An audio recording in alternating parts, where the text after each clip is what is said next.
A shooting victim who was clinging to life has now died, bringing Nashville's murder rate higher than all of last year already. Investigators are trying to piece together what happened after the 18-year-old man was found shot multiple times in northeast Nashville this morning. This happened right around 4:30 in the 2700 block of Oakwood Avenue. The victim was found lying in the front yard of a home and was rushed to Skyline Medical Center, where he died later this morning. Nashville has now surpassed last year's murder count with 42 deaths so far this year. The man accused in the shooting death of a suburban Houston sheriff's deputy was arraigned on a capital murder charge a couple of hours ago. The sheriff there says the attack was clearly unprovoked and that the assumption is the officer was targeted simply because he wore a uniform. The suspect has a criminal record going back a decade, but he never spent more than short stints in jail. Search crews could hardly believe it was possible, but everyone heard the same exclamation come out over the radio: "Found alive." Brian Webb shows us how a woman who vanished in the California wilderness for more than a week is getting a new lease on life.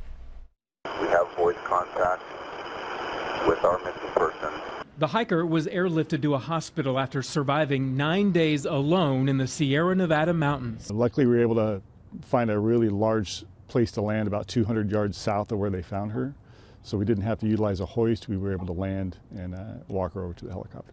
62-year-old Mayuki Harwood was rescued after she used a whistle to alert rescue teams. I was very surprised. I didn't think that I would hear the whistle. And then adrenaline, I guess, just starts running through you. It's a huge relief to Harwood's family. Beyond excited. They couldn't stop screaming and crying and yelling amongst themselves, and they were all in a car on their way up here. Harwood, an experienced hiker, went missing from her group August 20th. The search had been hampered by thick smoke from a nearby wildfire. Harwood crawled for 2 days to reach a creek bed. Authorities say Harwood was weak and exhausted, but thankful to be alive. Brian Webb for CBS News. That's good news, and here's some more good news. Some of Nashville's tiniest miracles took on an alter ego for a fun celebration. St. Thomas Midtown Hospital rolled out the red carpet and some red capes for its annual NICU birthday bash. Families of former NICU babies were invited to see the staff again yesterday and show them how much they've improved since arriving in this world very early.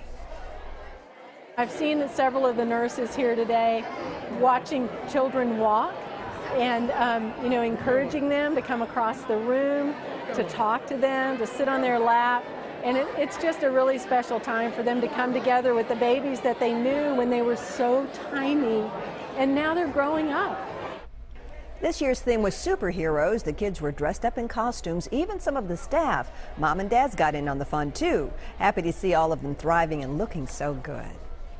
And now on to a historic celebration for a longtime local congregation.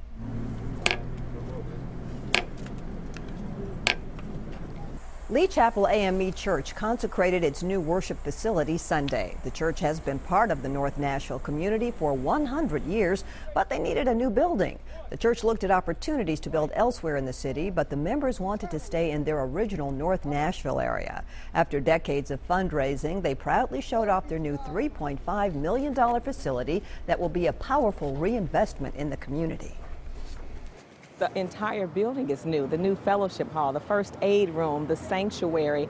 It's powerful. And, you see all these expressions of emotion and tears right now because this is the community has done this. This is a community coming together, united, to show something powerful that can be done. So it's a new age, a new time, but the same history.